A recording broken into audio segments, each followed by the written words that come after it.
You got guys that punch hard and hit hard, and you got guys that come out and win a few rounds. But nothing really was tough. Okay.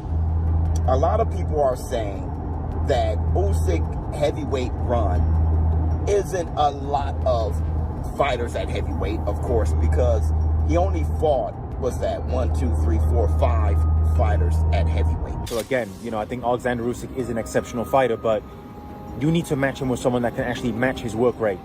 Okay, and for me, Andrew Kabiel can match his work rate. He's going to go to the body.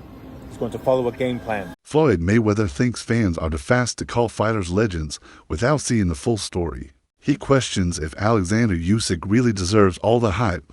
Mayweather often reminds everyone that he's the best ever. He claims no one from the past or present is on his level, not even Usyk. While people call Usyk a boxing legend, Floyd doesn't agree. Usyk may have skills, but Floyd sees his own career as much higher. He left the sport unbeaten, broke records across different weight classes, and ruled boxing for years. Floyd believes Usyk's rivals were not as tough as the ones he faced.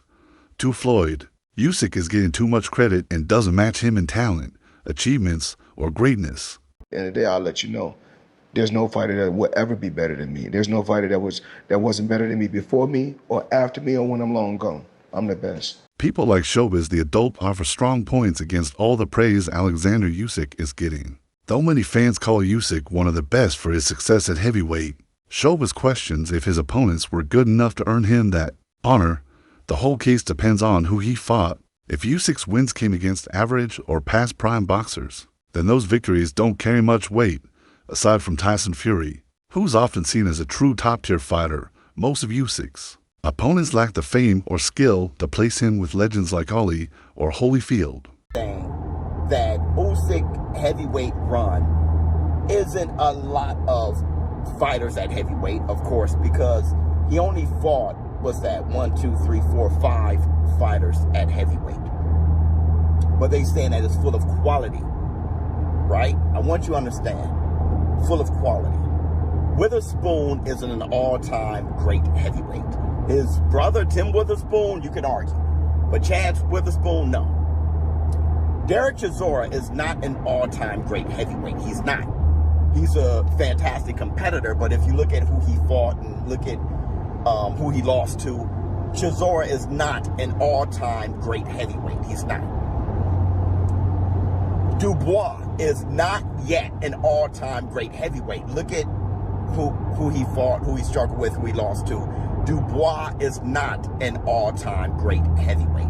So we're left with, when you say quality, we're left with Tyson the Gypsy King Fury and Anthony A.J. Joshua. Now, if you guys think that A.J. is an all-time great heavyweight, you can. I can understand that. I definitely can. There's an argument to be made.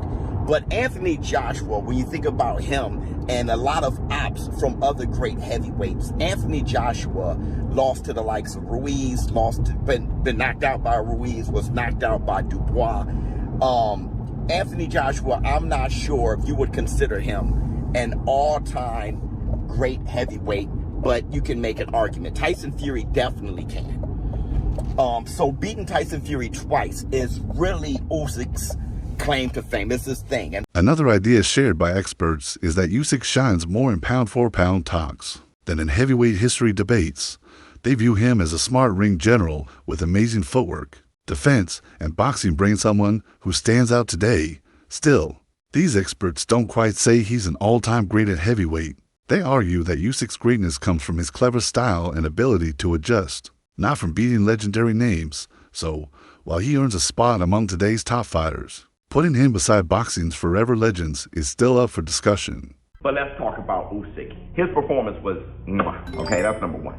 And many of you say, well, Usyk is a top 10 all-time great heavyweight. I don't agree. Because Usyk has only had like 7 heavyweight fights. It's very stacked within those 7 fights. But really, it's hard to put him past people who's had 30-plus, 40-plus fights and just had a career, a great all-time career at heavyweight. But what I can say is that Oleksandr Usyk is one of the greatest fighters, pound for pound, ever. And I put him on my Mount Rushmore today. So I don't have him as an all-time great heavyweight, but I do have him as an all-time great pound-for-pound fighter. And where do I put him there? Pretty damn high. Most of Usyk's challengers didn't fall because he was unbeatable. They lost because they didn't use their tools the right way. Some had already fought him before, yet still couldn't figure him out.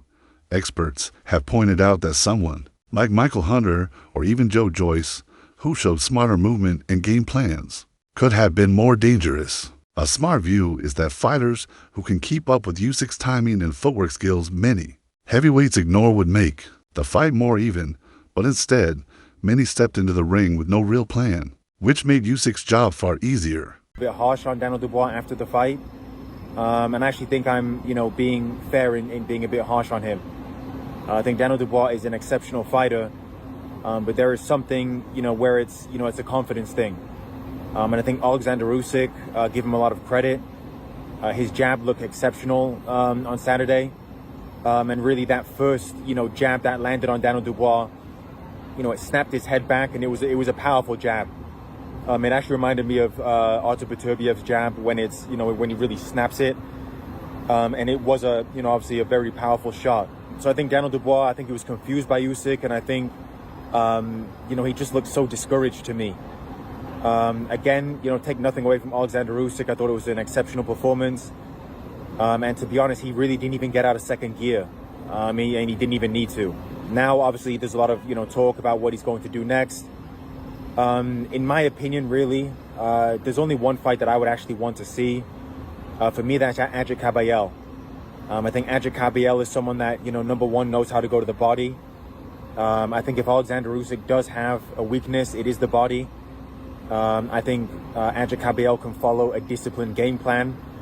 I think he's had a good string of wins, and I think his stamina is very good as well. I think Oleksandr Usyk is, winning a lot of these fights based on his speed, his stamina, and his footwork. These big heavyweights like Daniel Dubois, Anthony Joshua, Tyson Fury, they cannot live with the pace that Usyk is setting. I mean, Daniel Dubois was knackered after 3 rounds in that fight. Okay, so they can't live with the pace. So again, I think Oleksandr Usyk is an exceptional fighter, but you need to match him with someone that can actually match his work rate. Okay, and for me, Adrian Caballel can match his work rate. He's going to go to the body. He's going to follow a game plan. Chauvin points out that putting Usyk next to legends like Muhammad Ali and Evander Holyfield is too early. He says Usyk hasn't built a strong enough track record to earn that kind of praise. The top legends in boxing are known not just for their skills, but for the high-level rivals they beat. Chauvin believes that even Usyk's 5 best wins wouldn't make it into the top 5 fights on Ali or Holyfield's resume. This shows there's a big difference between being the best in your time and being one of the all-time greatest fighters ever. Run. I cannot put that over the likes of Evander the Real Deal Holyfield fighting and beating the likes of Riddick Bowe, beating the likes of George Foreman. When he beat George Foreman was a killer. Beating George Foreman, beating the likes of Iron Mike Tyson. He was a huge underdog there. Beating the likes of Larry Holmes, beating Michael Moorer, Evander beating Michael Dokes, if you guys know who that is and how good of a fighter he was. Evander the Real Deal Holyfield has a different brain. I cannot put Usyk with his 5 heavyweight opponents over heavyweights, great heavyweights who made careers at heavyweight. We all know what Muhammad Ali did. Muhammad Ali beat the who's who of heavyweight greats. He fought them all and he beat them, okay? But then you have guys like Larry Holmes who have beaten the Ernie Shavers, who have beaten the Ken Nortons. You have the likes of Jack Johnson, which when you look at his box rec, you see his record and you don't know what he had to overcome to be so great.